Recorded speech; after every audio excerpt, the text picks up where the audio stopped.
বিশেষকৈ আমাৰ যোনটো এৰিয়াত পানীৰ সমস্যা, খোৱা পানীৰ সমস্যা হৈ আছে, সেই এৰিয়াত খোৱা পানী দিয়াৰ দায়িত্বটো আমাৰ চৰকাৰৰ হয়। আৰু বিশেষভাৱে আমাৰ খুব এইখন গাঁও ২ নং খুচুং বিল গাঁওখন আমি ধন্যবাদ জ্ঞাপন কৰিব লাগিব যে আমাৰ বহুত মানুহে বেলেগ বেলেগ ঠাইৰ পৰা আহি ইয়াত ফৰেষ্টটো মানে তহিলং কৰিবলৈ ইনভলভ হৈ আছে বা শেষ কৰিবলৈ ইনভলভ হৈ আছে।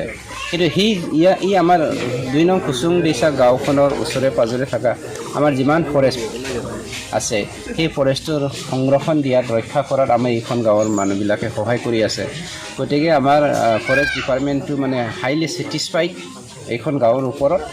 আৰু এইখন গাঁৱত যেনেকৈ খোৱা পানীৰ সমস্যাটো বহুত বেছি, গতিকে সেইটো আমি আমাৰ ফৰেষ্ট ডিপাৰ্টমেণ্টৰ পৰাই ডিপ বৰিং দি পেলাই তেওঁলোকৰ খোৱা পানীৰ সমস্যাটো সমাধান কৰাৰ কাৰণে আমি এইবাৰ পদক্ষেপ লৈছোঁ।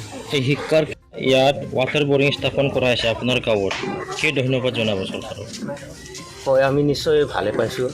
চৰকাৰৰ তৰফৰ পৰা আজি বৰিং হৈছে, এইটো আমি ভালে ভাবিছোঁ বা কামটো ছাকচেছফুল হৈছে বুলি আমি ভাবি লৈছোঁ। কিন্তু আধৰুৱা আছে, যিখিনি আমি গাঁও অঞ্চলত খাবলগীয়া কাম থাকে পানীৰ বিষয়ত, এতিয়া আমাক মানে উত্তৰ পিনি এটা হৈছে বা দক্ষিণ পিনিটো হোৱাই নাই।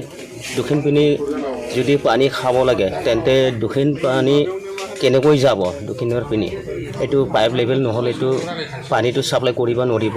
গতিকে পাইপ লেভেল কৰি দিব লাগিব।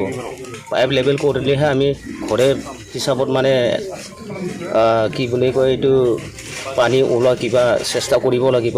টাইম টেবল হিচাপত মানে পানীটো ছাপ্লাই কৰি দিলে আমি ভাল পাওঁ।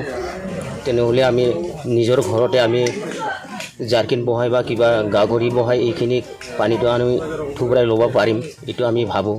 এতিয়া আমি যদি এটাত যদি সকলো পানী ল'ব আহে তেন্তে আমাৰ বহুত অসুবিধা পৰিব। কেইজনমান কিবা আছে ইয়াত? আমাৰ ইয়াত 86 ঘৰ আছে। গোটেইখিনি আহিব ইয়াত? গোটেইখিনিতো আহিব নোৱাৰে। ওচৰে পাঁচৰে যেনিবা 1 কিলোমিটাৰৰ ডিষ্টেঞ্চৰ পৰা ইয়াত আহি কিনি পানী ল'ব পাৰে। কিন্তু দক্ষিণৰ মানুহটো আমাৰ ইয়াত মোটামুটি 3.5 কিলোমিটাৰ আছে 86 ঘৰৰ ৰাস্তাটো। ইয়াৰ আগত পানীৰ যোগানটো ক'ত পৰা কৰিছিলে?